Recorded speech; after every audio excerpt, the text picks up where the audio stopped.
Hi, everybody, and welcome to Steel Cod Spotlight, where we get real insights from experts in and around the appliance industry.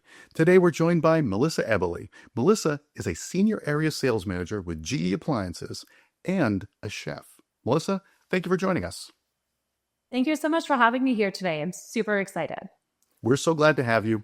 And we'd like to start the show with learning a little more about our guests. And you're kind of in a unique situation where a lot of our guests are traditional in the appliance industry, came through business or came through, grew up in retail. But you actually came as a result of being a chef. So I'd like to learn a little more about how being a chef informs your perspectives on kitchen appliances and how it helps you cross market and promote the dealers you serve. Absolutely. So yeah, my role is very unique. I actually did start out in the appliance industry back in 2010 before I was a chef. I was with Fisher Paykel for nearly 7 years. But then growing up in an Italian household, always being around food, and then, working in that role, always being around chefs, I just always had this like passion and burning desire to become a chef myself. So I pivoted 9 years ago. I stepped away from that role to become a chef.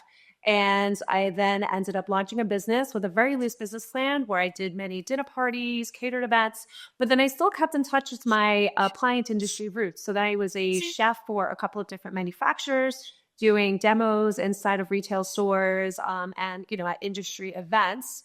However, as much as I love doing that, the older I got, I realized I did not want to work nights, weekends, holidays the rest of my adult life. So after successfully running my culinary business for 7 years, I then segued back into the industry 3 years ago. Initially, I was with Blomberg Appliances, working with distributors in North America. And then I ended up having an opportunity come about working with GE, and I've been there for an amazing 8 months so far. So what a great path around appliances and cooking and a really cool and I'm sure gives you great perspectives when you're talking with salespeople about, how to sell appliances from the cooking side of things, not just maybe aesthetics or budget or those categories, which we will get to very soon. So, Melissa, our show is really made for distinct audiences and really giving them direct feedback as it applies to appliances. And we're going to bring in an audience that you are very familiar with, and those would be salespeople and dealers. These are the front line. These are the retailers that are dealing with the consumers all day long and really need some of your expert insights to help them out. So, the first one is, how can sales teams better tap chefs or influencers to help build customer trust and excitement? Yeah, I think sales teams definitely should tap into, a third party resource, such as a such as a chef or chef rather, or influencer for the sheer fact of it's an unbiased opinion from a trusted source, especially like I said, somebody like me, I did over 300 events in different clients' homes. And from that time, have cooked on pretty much every single appliance, and most private chefs, whether you're meal prepping, doing events and whatnot, have also, cooked on many different manufacturers. So we have, the tried and true experience to truly, give an opinion of what we like and what we don't like. So then if you have, a dealer, working with an influencer or a chef that's, had experience on these products, it just helps to strengthen, an unbiased opinion through experience. That is really excellent. So let's say I'm a salesperson listening to this. I'm like, oh, what a great idea. How would you recommend I would find the chef influencers that are kind of in my region? Yeah, that's a great question. I would definitely, a dealer in, any part of the country can literally just go on the likes of Instagram or TikTok and look up, local chefs and culinary influencers. Usually they'll tag, the town or be working at, let's say, a local restaurant, somebody that also has like a local buzz or a local following. And a lot of times, when dealers have, especially if they have live kitchens, then they could have said local chef come and do demonstrations in those kitchens, especially whether it's at a consumer event or a trade event. And it's just truly a mutually beneficial partnership that could form in that capacity.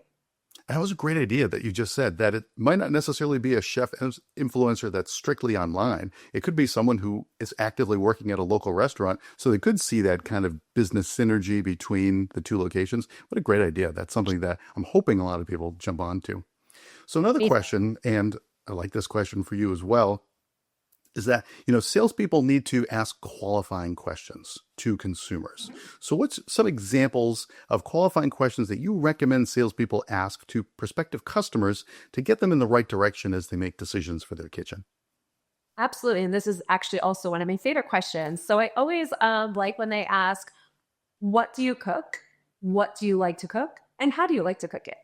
So, for instance, if somebody says, I love fried chicken, but they don't have or want an air fryer, they can still, get a wall oven or a range that has air fry capabilities, as one example. But then you're not going to get the person that loves fried food. You're not going to want to sell them a steam oven. So it's just, asking the right questions to get the customer with the right products in their homes. So that was great. What were the three tips again? Yeah, absolutely. So it's what do you cook? What do you like to cook? Oh, geez. Now I'm forgetting my own question. Oh, and how? And how do you like to cook? And how do you like to cook? Yes. Thank you. I was So it's making sure you were interesting. paying attention. So what do you cook and what do you like to cook? What's the difference between those, or what sort of answers are you looking for? This is very interesting. Yeah, no, that is a great question too. So, I mean, what do you cook is, do you cook pasta every day? Do you grill chicken? Do you fry chicken? But then how do you like to prepare it? Because you can make something in a healthy facet, you can make it in an unhealthy facet. And then that's where the what, why, and how certainly come into play. I mean, I could make pasta with grilled chicken, or I can make mac and cheese. Both are technically pasta. So that's why I kind of drill down into the more nitty gritty because, say I'm making pasta can be very subjective, just as one example. That's great, because those fine answers, those like fine differences in the answers can really affect what appliances you would point a customer to that they're going to be most happy with. So that's a great drill down for qualifying your customers. So that's great. All right, so I know this audience appreciated those tips. Here are our closing questions for you. So my first question for you is, what is your dream appliance? Whether it's something you had in the past, something you have now, or something you're hoping to have in the future. So, and I'm not just saying this because I work for GE, but I truly do love our cafe line of products. Our cafe kitchen just has so many great innovations, and I love the color customization. And although I am sitting in my current GE kitchen in my home right now, I'm hoping in the next year or so to be able to update it with some lovely pops of color from Cafe. And especially part of these, and I'll go into more details, I love our French door wall oven. I love cooking on an induction, range top, and they just literally check all the boxes and have all the things. Absolutely. And when the cafe shift happened years back, I was like, what a beautiful move, and some beautifully designed appliances. So excellent answer. So my next question for you is, what is the best professional advice you have ever received? Ooh, I would probably say never burn any bridges. Because you truly never know. I mean, oh my gosh, I'm sure, as you know, being in the appliance industry, I mean, it's like you need a grid and a chart. So, somebody that might have been your competitor 2 months ago is now your boss or your coworker, and vice versa. And, it's all about relationship building. And you just never ever want to burn any bridges in any industry, Right. Especially the appliance industry, because it is such a tight family community in and of itself. Great tip for any industry, like you said. And finally, my question is, what is the best way for people to follow or connect with you? Absolutely. So I'm highly active on Instagram, and my handle is Chef Via Melissa. So that's VIAMELISSA. And or on LinkedIn, you could probably find me under Chef Via Melissa, or through my proper name, which is Melissa Eboli, EBOLI. Awesome. And we'll put that text in the footer. So, Melissa, thank you so much for joining us today. We're so glad. On behalf of the audiences, thank you for your expert advice. And thank you for everyone who are watching. We'll see you next time on Steel Cod Spotlight. Thanks. Thank you so much for having me. Ciao.